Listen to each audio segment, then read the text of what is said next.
Jake operated Alaska Fly Guides for 15 seasons on the Kenai Peninsula and Flyout Rivers. So like I was saying, is we're going to go through kind of tips that I learned on my own, kind of thinking outside the box and other presenters as I was learning, or teachers and instructors and showing me how to do things. And the first one I'll give you guys, and I bring this up every time I teach, and I'm going to bring it up again this time because it was literally the #1 thing that helped me really figure out spey casting, and I'm going to call it the junction indicator. So we're all Alaskans, we all fish indicators. At some point in the year we have to. But where the fly line meets your sink tip or your floating intermediate tip or whatever tip, that junction right there is going to be the indicator. We're going to talk about it multiple times today. And I'll try and keep this short and sweet so we can get to casting. You guys saw it. So hang down's what my running line is to my sinking head, or my floating line, intermediate line, whatever line I have. Typically it's about 1 foot to 2 feet in distance, just depending. If I'm running a short head and I got a 13, 14 foot rod, I might have to extend the overhang if I'm pulling my anchor consistently. So it's something you got to play with each rod. Typically for most rods, if they're lined up with the right head, it's typically about 1 foot, 1.5 foot, okay? So as we go through our cast, I want that indicator to land between my shoulders. If the river's ripping extremely fast, I might have to set that indicator up a little higher before I come back into my D-loop. If it's slow water, I could probably cheat and have it cut a little shorter, okay? More downriver. So on this side of the river, I'm gonna do my double spey. I'd follow it, drop it right in my box, I'd come around and go, right? Same thing if I'm coming here and it's ripping really hard, I might carry it up past my shoulders because the current's gonna pull it into my box. Then I'm gonna come around and go, okay? So that indicator is a good cheater for us to follow. When I was first coming up in this, and I bring this up every time, it was watch where your fly lands. It needs to be a rod and a half length behind or downstream of you. Well, guess what? We're on the Kenai. It's off colored. I can't see the damn fly. So if you have X-ray vision and you can do it, you can cheat and go off the fly. But for me, the best way to do it, to get everybody going faster, is to follow that bright green line on this one in that junction. Okay? It lands between my shoulders, I can turn around and go. Okay? So follow that indicator, that junction, with everything you do. It gets a little trickier if you go and buy an airflow,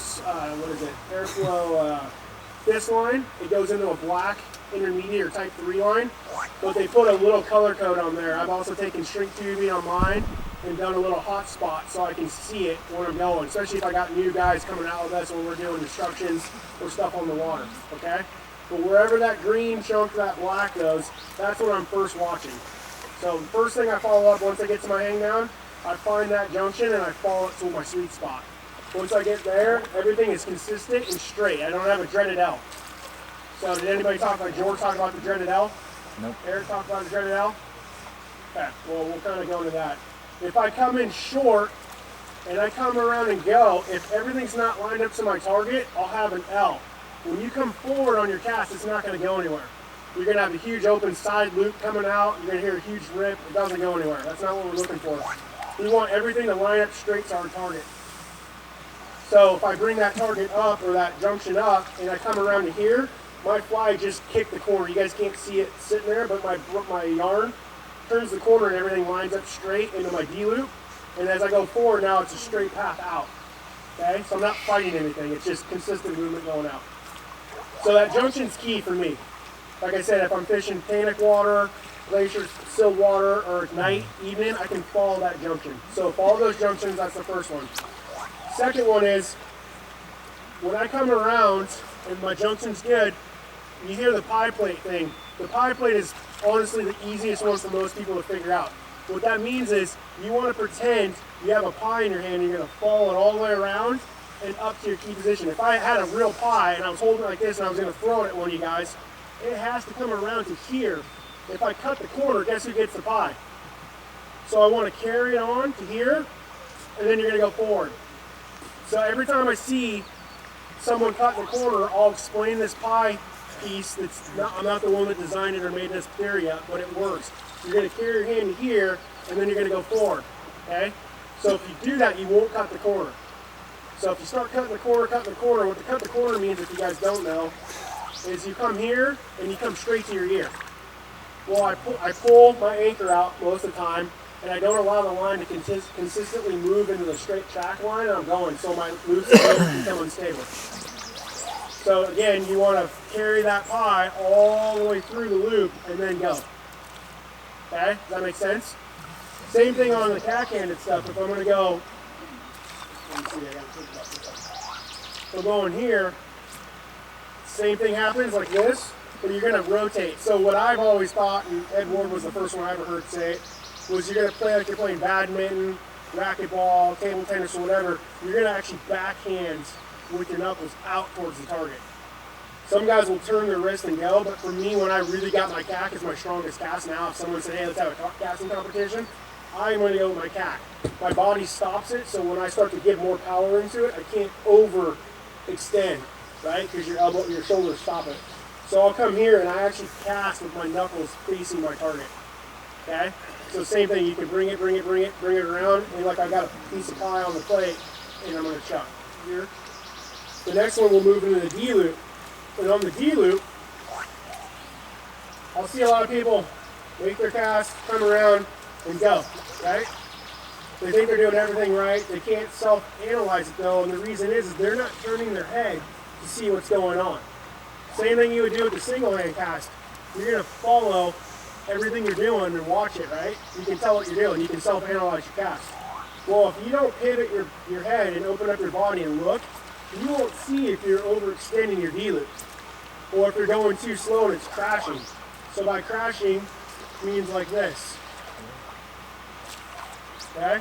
So first off, I can use my ears to self-analyze, but if I turn my head, I can use my ears and my eyes. So by ears, what happens is if you hear a slurp, that junction, that indicator is in the water with probably a foot or two of the green line, right? It's crashed. My D-loop's crashed. It's like stalled.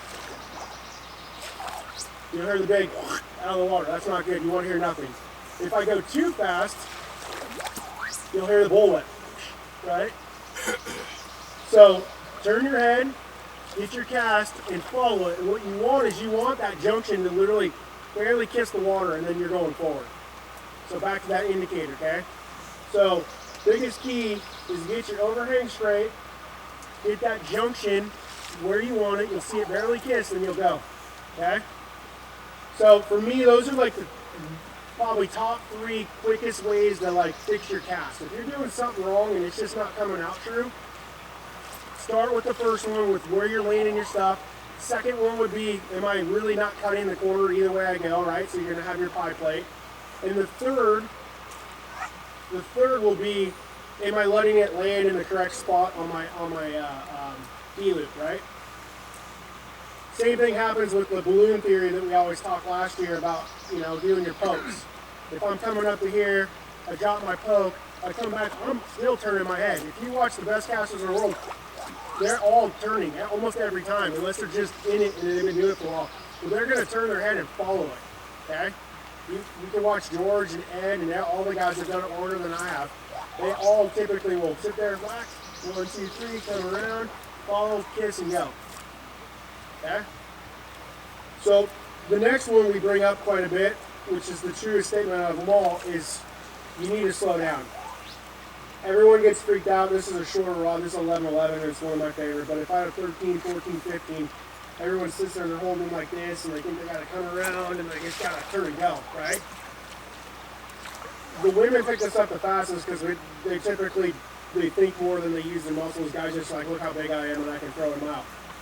But what you're going to do is come up, 1, 2, 3, 4, turn around and go. And that's how slow it is, okay? So don't freak out. Unless I have a massive tip and a massive fly and I'm in dead water with no current, then I would have to speed it up. So typically, that's my cast. Nice and easy, bottom hand. Your top hand is just going to accelerate to a stop. What I mean by that is you're not using your top hand until the very end, and that's to pop it, and that will condense your loop and drive it forward so you have a really tight forward loop going out, right? That's going to cut through the wind. So your top hand is just a stopper. Just like in single hand, and you're going to accelerate to that stop. It's hard to do with this rod, but you're going to accelerate the stop. That's what's going to tighten your loop up. Same thing here. If we're going to come up, come around,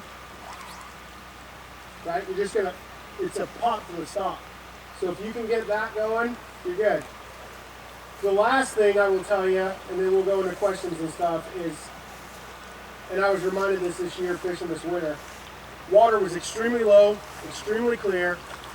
We all switched to really lightweight tips, lightweight leaders, fluorocarbon, everything else. Well, we got in a bucket, and there was another gut rep about myself, and we were using pretty heavy, you know, fast sinking flies. And he said it first, and I was struggling, but they weren't coming out of the water clean.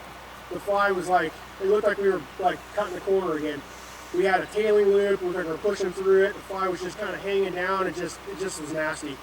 And I had told him he needed to switch his leader up. And what had happened was, we had gone too light for that fly. So if you think you got all these steps correct and everything's going, but the fly is just not carrying a tight loop and it's dragging and hanging, most of the time it's your leaders. They're either too long, and there's a sweet spot that you'll learn as you do this, or let's say we were using normally 20 to 15 maximum, or 15 to 12. We might have went to 15 to like 8-pound fluoro or 10-pound fluoro. That fluoro's got a thinner diameter a lot of times. It didn't have the mass to carry the fly. Does that make sense? So it didn't have the energy to keep the fly up in the track it needed to. So the fly was hanging like this. So we go back to the boat, re-rig our leaders, went right back out, same fly, same line, same rod, and everything was clean. So sometimes it's not you, sometimes it's our equipment and how we set it up. Does that make sense? So like I said, most of the time if you've gone through the other analyzations of the things we just talked about, being that indicator's where it needs to be, like you loop goes back, I kiss the water and I go forward, and I'm doing the pie play, it's not you now. If you can't check all those off, then it's you. But if you go through and you're checking all those off and everything's clean, then we need to check your fly. It might be too heavy for that line setup or that rod setup, or you know, we're not going to go throw a full-size Dalai Lama on a 5-weight trout spey. It doesn't work. It's too big, right? So you got to kind of watch what flies you use and what leader you're using. So pokes, I bring it up every year. Normally I have a balloon arsenal of like kind of array of things to go through an obstacle course. But pokes are really nice because not every gravel bar looks like this that we're going to swing. And I personally am not swinging a gravel bar like this very often because every boat that comes through wants to come swing this gravel bar. And that's because the trees are 100 feet back. You got no debris and no structure right through here, and it's just an easy place for every guy to jump out of his boat. Where I'd like to go is the high bank side with the most nasty tree hang down, like back where the old island used to be. That's where I go to swing. And the reason is 99% of you will not go there, right? So I go get the untapped fish, the fish that will be more aggressive because they haven't seen the same black leech come by them, right?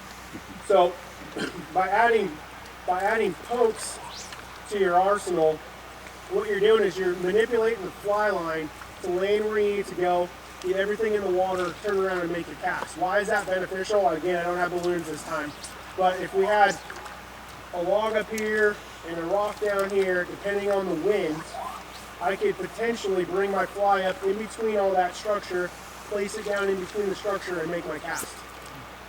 Okay? Same thing on the downstream side. I could potentially, if I had a rock here and a rock here and I had this little gap, I can drive my line through that gap, drop my anchor still between those rocks, come around and go. Okay? So as you advance in the spey world, or you guys are more advanced, if you haven't really mastered pokes, get the poke under control. And all it is you're adding your tension in a specific spot. You don't need to cast it way far out like this to do it. The only time I would extend it out there is if I got a high bank right on my butt, because now I have a short window to turn and go, right? So you want to extend it at that point. But if I got a little bit of room, I'll place my poke right off my rod tip in a swirly mess, turn around and go. And it doesn't have to be sexy because, again, no one's fishing it. So if you get it 30, 50, 60 feet, good. If you can get 100 feet, even better. But most of those times, those tricky spots, if you sit and watch this year while you're in the boat, there's a lot less people fishing them. Okay? And it's because of all the spruce that's in the water, or cottonwood fell in, and it's just, it sucks. I mean, it's not fun. But at the end of the day, I'm there to catch fish. So I'm going to go to those spots, and it makes you a better angler because now you're having to learn new casts or how to get around an obstacle. And you can do 3-4 different pokes. If you don't have the right spot, you can keep doing this and then turn around and go. Okay? Because I'm consistently moving the fly staying in check into its pocket. So again, if I come up this way, same thing if I overshoot my indicator and it's up there, I can come in, add a poke, add another poke, my fly's now straight on, turn around and go. Okay? So by poke, do you mean just tapping the water like where you're doing? Yeah, poke's just dumping all your line, your main line on the water. I mean, there's so many variables nowadays. There used to be 1 or 2 styles. Now, I mean, we showed them last year, if the wind's coming at my face, you'll actually do a cast behind your body like this, get it in front of you and go, right? Versus me doing this, the wind carries it in past my rod tip and it's in my face. I can't generate the energy to go, right? So, depending on the wind, depending on the structure is when you use it. It's one of your straightest casts. But for me, I don't fish it a lot, but I do fish it in fishy spots. You know, if I had this gravel bar, you don't need to do a poke. Unless I'm trying to save something. And the save is, again, your indicator junction point is too high. Well, if you go, I got to dread it out. I can't make it come out of the water, right? But if I go too high, just come in, just drop your rod tip right on the water, come back, make your V-loop, and go forward. Okay? Yeah, so you're talking about saving it. So let's say you don't place the anchor where you want, but you want to go ahead and make the cast. Yep. So you just go ahead and do the poke. Yeah, so again, overhang's too long. Let's say that's the first one, right? My junction's too far up. Again, it's hard to see for you guys, but I have an L. So yeah, I come in and do a dump like this and turn around and cast, right? If it's short, for some reason, as you're better, you're not going to do this very often, but if you go short, you could always do a Hail Mary and just make it looks ugly as hell, but you could dump right here and turn around and go. But you're not going to bring it across your body, right? Keep it on your left. So for you guys that are brand new at this, and again, we don't sit and watch everybody's presentation, but wind is your #1 factor. Because if I got a downstream wind like I do currently right now, I don't want to cast on my upstream side. Because the wind's pulling this massive sail into my body and you're going to wear a hook. So if we were fishing down this right now and the wind's blowing any harder than it is right now, everything's going to happen off my left. And it's all going to be this, right? Or it's going to be a poke downstream. Something like this. Right? It keeps me safe. So the line's getting pulled this way because of the wind. Again, like George brings up the audible, if all of a sudden it swirls, which happens a lot here, you have to be in tune to that. And you'll pick it up like a guy that's hunting sheep. As soon as it swirls, you're like, oh, I got to go back to this cast. You know, because now it's blowing upstream. So I've used pokes to save me in the switch of a wind.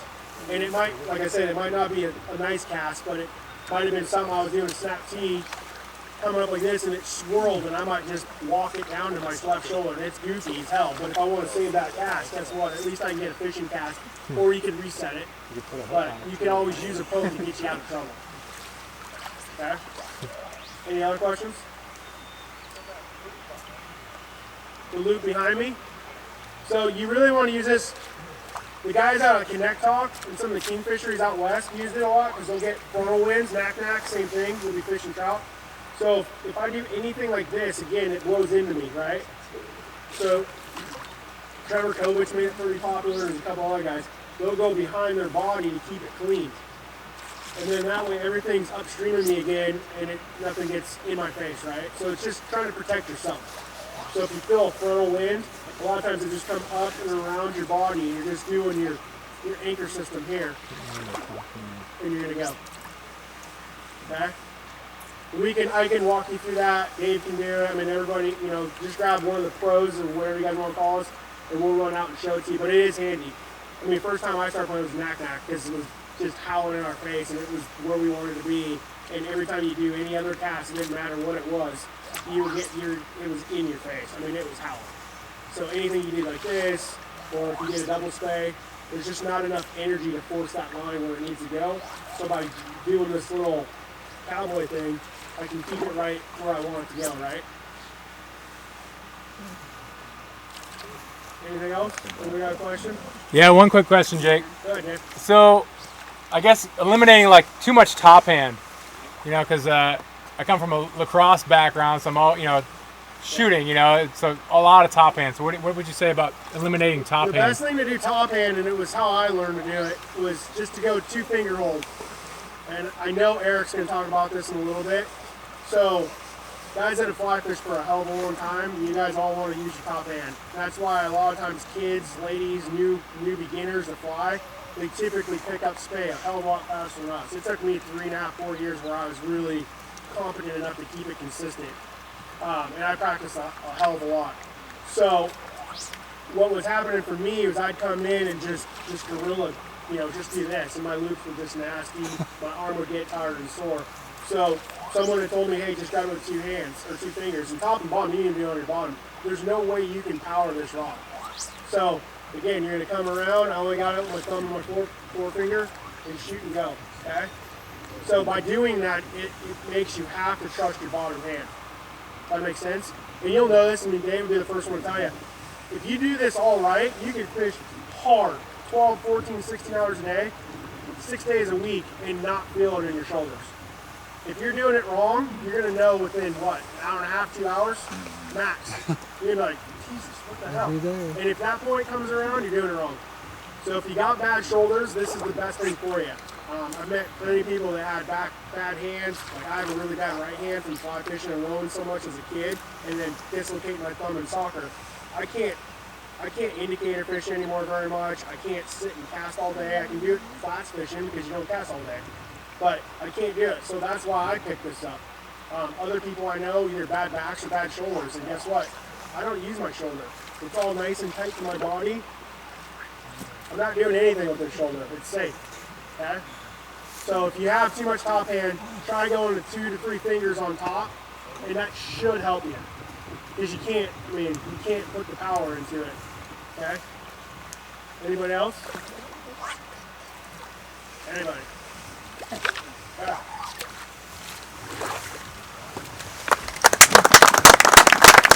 All right, thanks, Jake.